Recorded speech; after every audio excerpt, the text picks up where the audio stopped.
University. We have head coach Kevin Muff, sophomore Josiah Gustafson, and junior Lamine Jang. Pittsburg State finishes the season 20-12. Coach, could you start us with an opening statement, please? Moorhead, probably one of the best. I think these guys will concur, probably the best executing teams we've seen all year. We really tried to take them out of some of their stuff early. They had some great pressure releases, very well prepared. We did create some turnovers, and when we didn't always capitalize on them. But a lot of credit to them. And I thought their defense was extremely good too, packing the paint, keeping us out of the paint, and making everything very difficult for us. Well coached, well executed game plan by them. But I thought our guys, I was very proud of how we fought. I thought we fought very hard. Down in the end, I think we cut it to, came out the second half really ready to go, and then we made another run and never really could get over the hump, get the lead, but kept it close, and I was very proud of how our guys competed.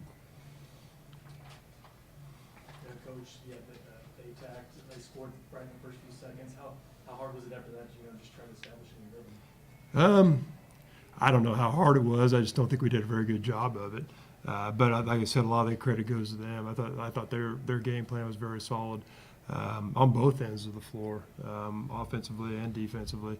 And we just had our struggles. You're right. We never really did get any much flow on either end. But when we did create some turnovers and had some success, we could never really string anything together. We've been really good at putting defensive stops together, in 3, 4, 5 stops in a row. We just never were able to do that. But they're a pretty good offensive team.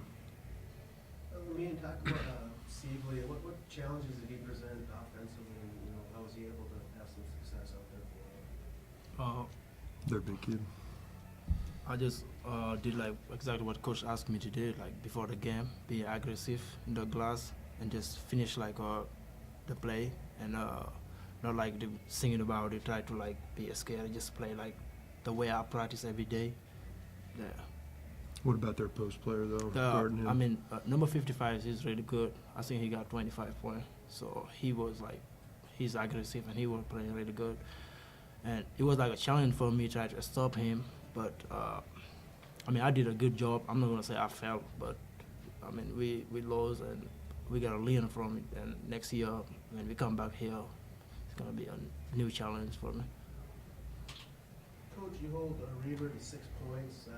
Before the game, you probably felt pretty good about that. But are you surprised with some of the other scoring they have from some of the other guys? We were going to give some things up. We didn't do a good job of keeping the Seaver kid in containment, and he did a good job on the glass. Is it Seville? Is that how you pronounce it? Seville. Yeah, he did a good job on the glass. Got some putbacks, but also 9 for 12, high percentage. Knocks his free throws down. He was a good pressure release for him, and they used him well. Got him on some slips and things like that. But like I said, I thought their game plan was good. Reaver is a good player. He obviously, everything kind of goes for him. So I thought maybe we'd try and see if someone else could step up, and they did have an answer. One thing I was proud of, I thought, forcing 15 turnovers. I know they're around 8 a game, so that was something good for our defense. That's something we wanted to do. But we did not capitalize on a lot of those. Josiah, you make that run in the second half and cut it to 2, I guess.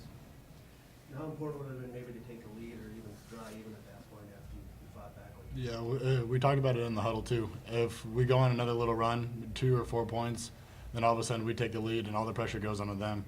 And to their credit, they came out and I think they scored right out of the timeout. I think they went on a run, and then that kind of put all the pressure back onto us. And so that was kind of the story of the second half: is we'd fight, and we get close, but we can never quite get there. And then they'd make a run and extend it again.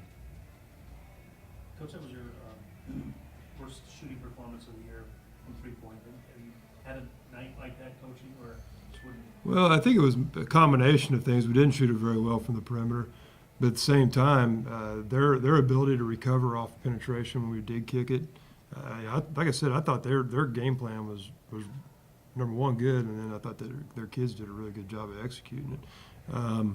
We've got we're not a great 3-point shooting team anyway, and we don't rely on that very heavily, but they really kept us from getting to the rim.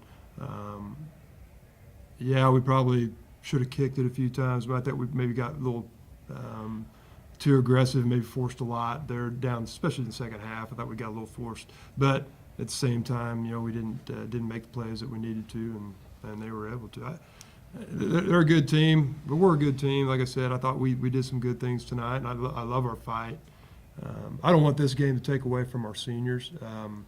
You know, and you know, I've heard a lot of people. You know, we do have a bright future ahead of us, but we're here now, and our seniors. You know, I know we only got 2 of them that suit up, and then 2 of them on the bench that are out for injuries. But those guys, they put in a lot of years and a lot of sacrifice. Sam Pugh's been with me for 4 years, never even got to play this year, and you know, and Devon been with me for 3, and Connor's been with me for 2, and you know, those guys have dedicated a lot of time, a lot of effort, and you know, number one, I'm happy for the season that we have, but it's always hard to end, and I think it's hard on these guys too to see them. You know, they want them to go out special. Can I just ask this to start the second half? You started the half of 14-4 ride. Did anything change there at halftime? Did you get change anything, or was it just intensity? Maybe we caught our breath. I mean, we were fresh. I think we got a little tired tonight. Yeah, that we were a little winded and gassed. Because we did have to exert so much energy on the defensive end with rotations and what they brought. But one thing I didn't think we took advantage of for most of the game, I thought maybe early we probably should have, is looking back on it now, probably should have been more transition oriented. And I thought as we warmed down, we got some transition buckets, opportunities. And we didn't, like I said, we didn't always finish them, but we did create some opportunities. Probably should have been more aggressive in transition. Just how do you put the season in perspective? You start with an exhibition at Bud Walton Arena in Arkansas against the SEC Player of the Year, and could you tell from just that first game that this was going to be a unique season? Yeah, right from the start. I mean, we played Arkansas pretty tough for most of that game until we had about 4 people foul at that game. But we played them really tough for a lot of that game, and you can kind of tell that with the new players that we had added and just the experience that we had grown up a lot from last year. And yeah, I mean, we overcame a lot this season, and we had a lot of tough stretches and a lot of things we had to battle back.